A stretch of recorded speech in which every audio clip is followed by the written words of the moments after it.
ask you just to save your questions when we have the full panel one, so we can get through the other speakers, and can we just show our appreciation to Kate? Thank you.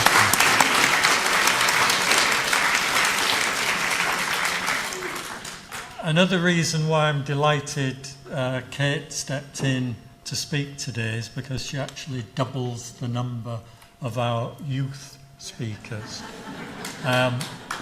We were keen to hear from youth in terms of their concerns and issues around independence. And in 2014, you probably know the 16 to 17-year-old age group, 71% of them voted yes. And the latest YouGov 217 poll reported that of the 16 to 24-year-olds, 54% would still vote yes. And that's the highest of any social group. And you might think, well, okay, this is a conference, Pensioners for Independence.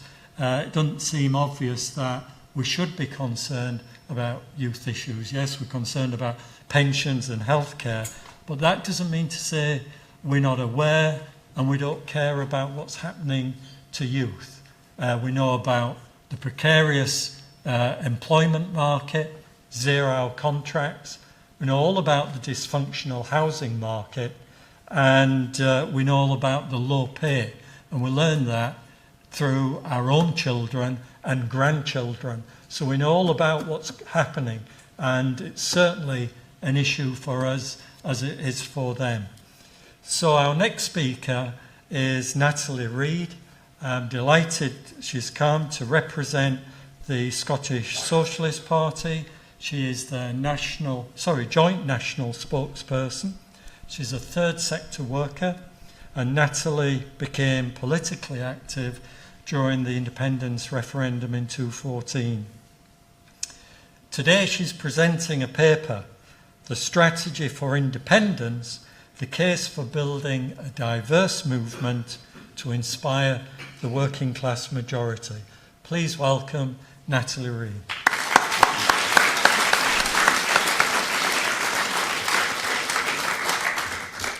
Thank you. Can everyone hear me okay? Excellent. Okay. So yes, my name is Natalie Reid. I'm here from the Scottish Socialist Party. And I'd just like to thank Pensioners for Independence for inviting me here today to speak on behalf of the SSP. Because events like this are so important. It keeps life in the independence movement. If we as Yes supporters don't keep the discussion going, then it's left to the other side, to the establishment, to set their own agenda, a negative and patronising interpretation designed to break the spirit and energy that was the hallmark of the 2014 campaign. We need to keep talking about independence on our own terms and shape the narrative for ourselves. An important part of keeping the movement going is to make sure we take everyone with us. Scottish independence should be about making life better for all of us, otherwise what's the point? Groups such as Pensioners for Independence, WASPI, Women for Indy, who are also here today, ensure that voices from all walks of society are heard. So I'm very glad to be here today. The SSP has been fighting for an independent socialist Scotland since our inception in 1998. We've been there every step of the way, from our part in launching the Scottish Independence Convention over 10 years ago, to helping found the Radical Independence Campaign and Yes Scotland in 2012. We believe in independence, and we have never shied away from defending it in our literature, the platforms we speak on the streets and in the schemes of Scotland. Our members take as much ownership of the issue as any other Yes activist. We understand how important it is and think that it is crucial to assess our current position and reflect on the journey here before we can move forward with purpose. Respectful, critical debate should be welcomed. Thank you. In every movement. Sorry, I woke up with a really scratchy throat this morning. Thought I'd get away with it. The SSP supports independence because it's working people's path to a better life. Throughout my life, Scotland has been tied to a neoliberal Britain. We've seen consecutive governments since 1979 that have prioritised private sector growth at all costs. We've had ideologically driven attacks on the working class that have decimated living conditions, wages and industry. The public sector is in crisis because of underfunding and commercialisation. The influence of class organisations that used to fight for workers, like trade unions, is declining. We live in a neoliberal Scotland. The majority of young people are faced with slim pickings in the job market. A minimum wage, 0 hours contracts, working in exploited jobs such as hospitality, retail and call centres are the norm. We pay rip-off fares on public transport to get home and find massive bills for energy and council tax and rents that eat into around half of our income. The fastest growing group of Scots in poverty is those of us in work, and tenants in the private rented sector are those of us most likely to be in fuel poverty when you're forced to choose between heating and eating. Without industry, we've become commodities. If we're not used to work for the lowest wage possible, we're being sold things by multinationals at every turn. Look at this weekend, look at Black Friday. At the heart of this neoliberal crisis is the epidemic of poverty pay. Workers are not paid enough to sustain the spending required, and the state is left to subsidise these slave wages with top-up benefits. The people who are benefiting from this economic strategy are the shareholders of private business. These bosses have the parliamentary political classes eating out their hands, and we measure the success of the economy on the amount of growth in their pockets. But this economic growth does not factor in the contribution older people make to our society and world of work. Many people of my generation are only able to hold down a job because of the tens of hundreds of free hours of childcare provided by our parents and grandparents. Childcare costs are skyrocketing. They average at about £111 a week. It's pointless going back to work part-time if your wage is going almost entirely on childcare. According to a new report by Age Scotland, more than a third of Scottish grandparents over the age of 50 have provided regular childcare for their grandchildren. 2/3 of grandparents who provide care say it enables their child to work more, while 59% believe their children would have to give up a job or cut down on their hours without their help. The vast majority of grandparents who provide regular care do so at least once a week, with 15% looking after their grandchildren at least once a day. Almost 1 in 10 grandparents has given up work or reduced their hours to help with childcare. Scotland is also facing a population crisis. According to a report by the R.S. MacDonald Trust in May last year, between 2010 and 2035, the percentage of the population aged 75 and over is expected to increase by a staggering 82%, significantly higher than the equivalent figure for the rest of the UK. We cannot ignore the fact that we have a duty to care for older people in our society. We are already facing a social care crisis. Council cuts are starving the system of money, staff are overworked and underpaid, hospitals are forced to keep people in due to lack of care in the community. There is expected to be a shortfall of almost £700 million for social care between now and 2020 in Scotland. This problem needs to be acknowledged and tackled now. Health and social care is a devolved issue, so changes can be made, but without the full control over our economy that independence would give us, there's only so much we can do. So where is the independence movement currently? The word I hear most often to describe it now is stagnant. The Yes Scotland Advisory Board, which the SSP sat on, met after the 2014 referendum. We agreed that we would only push for another independence referendum when we had majority support, because another defeat would finish the issue for decades, like what happened in Quebec. But we must keep the case for independence and keep the issue simmering. We said independence is deferred, not defeated. So we were quite shocked when Nicola Sturgeon announced that they would be pushing for another referendum during Brexit. This was after being chased away from the issue by the Unionists during every election since the referendum. The SNP hasn't made the case for independence since 2014, and now it was focused on Scotland rejoining the EU. We have significant misgivings about this strategy. Making independence about the EU membership stops us making independence about progressive change to benefit working people. We voted Remain in 2016 because it was the lesser of two evils. We don't hold the EU, an undemocratic bosses club, in any sort of high regard, but we recognise that it was better than the xenophobic Brexit that was on offer. We currently live in the EU, and it's helped the government build the neoliberal Scotland I described earlier. I don't believe for a minute it's the silver bullet for independence movement. It will not inspire working class people. It's not an issue that brings meaningful change to their lives. What's more, the movement is considerably weaker, being so dominated by the SNP. They, of course, have a significant role to play. But the movement has to be more than one party. We have to acknowledge that a considerable section of the independence movement don't vote for the SNP at elections. And some this time round were attracted to Labour because of Jeremy Corbyn. As socialists, we welcome Jeremy Corbyn because he represents popular support for left-wing ideas, and this is encouraging. There are many areas we agree with Jeremy Corbyn and Richard Lennon on. In fact, Colin Fox, as myself, as spokespersons for the SSP, wrote an open letter to Leonard recently, congratulating him on his win. We also suggested areas of policy we hope to work with him on, such as a £10 an hour living wage, supporting no-cuts budgets at a national and local government level, providing free residential elderly care to add to Scotland's free personal care, and a massive programme of council house building. We wrote this letter because such a programme could transform the lives of working class people. These are issues we hope we can reach some agreement on. However, we disagree with Corbyn and Leonard on many other issues: independence, their vision of a British route to socialism, and the idea that the Labour Party is the vehicle that can bring about meaningful socialist change to our society.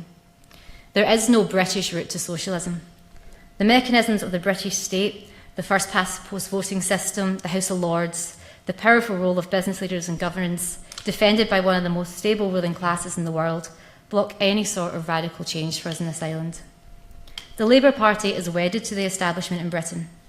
Its record in my lifetime is that of attacks on working people all over the world, from bailing out the bankers and doing nothing to change the system to the illegal Iraq War. Corbyn's honesty and integrity may have cut through the spin of Westminster politics to appeal to a new wave of Labour members, but the Labour Party is still dominated by Blairites.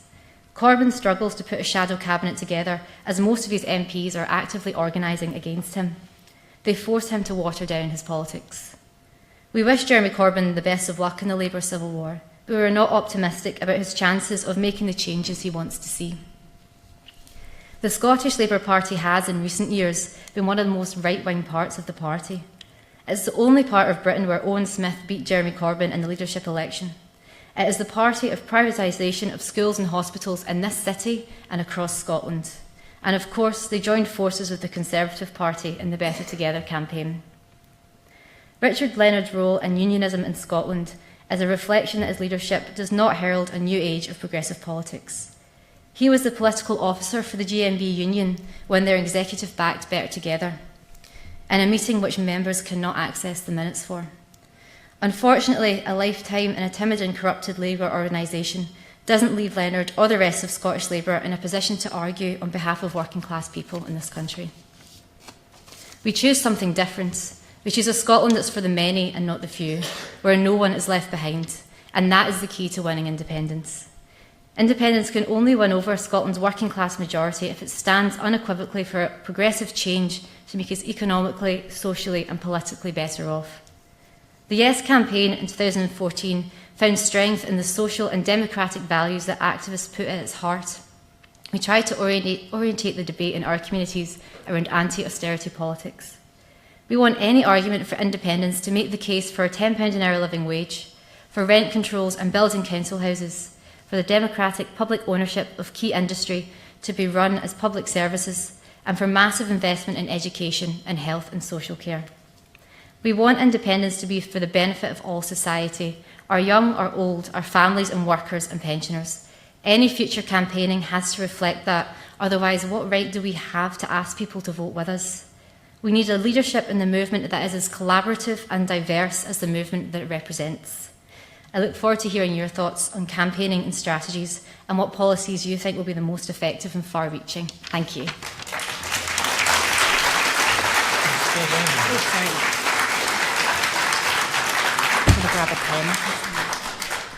Thank you, Natalie. We'll just take a couple of questions from the floor, and then you can still ask questions when we do the panel session. So I'd like to ask the first question. Can you just wait for the mic? Otherwise the live stream won't pick it up.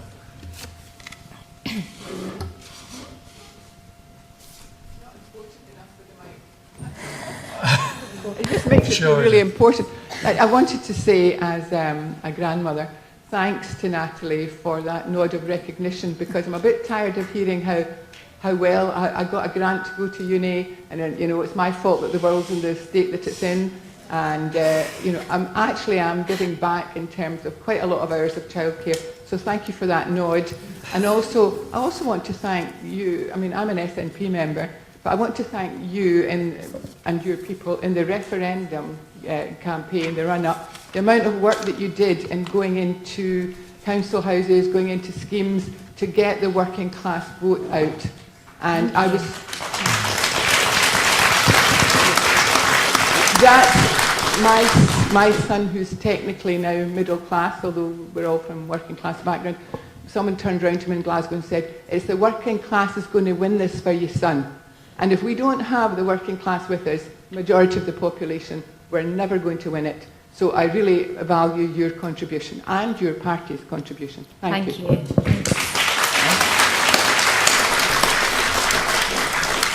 I think that was important enough for the mic. That was a great contribution. Any more questions? Lady in the front here.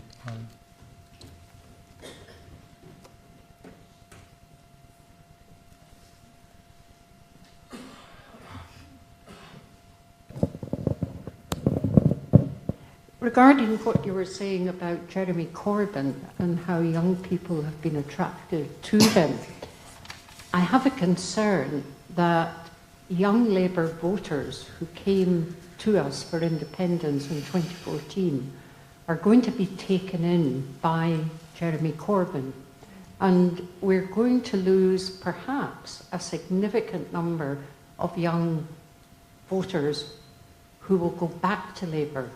And I think Richard Leonard, who is very much for Jeremy Corbyn, as I understand it, is also a danger signal for the independence movement.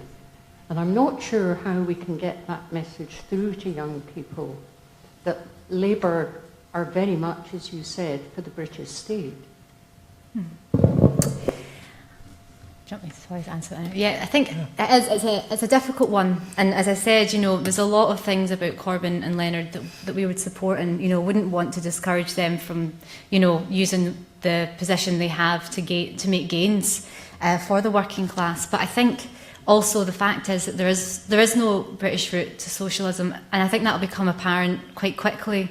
And I think Corbyn has it was great to see that support for Corbyn, but sadly he is in a party that will probably be his downfall. And I think although he'll try to push forward, he won't get very far, which is a bad thing, but in some ways it's a good thing, because I think people will see that and come back to the independence movement, because I think he can only take them so far. And I think in the end that will be the undoing. And even Richard Leonard himself and his position can only go so far as well. But at the end of the day, the British state can't bring socialism, it can't bring these meaningful changes. And I think the right people that we want to come back will see that and come back, and that will give us a good layer of activists that are politically engaged but also for the working class. So I think in the end they will come back to us, and the right ones will come back to us. I'm certainly hopeful of that.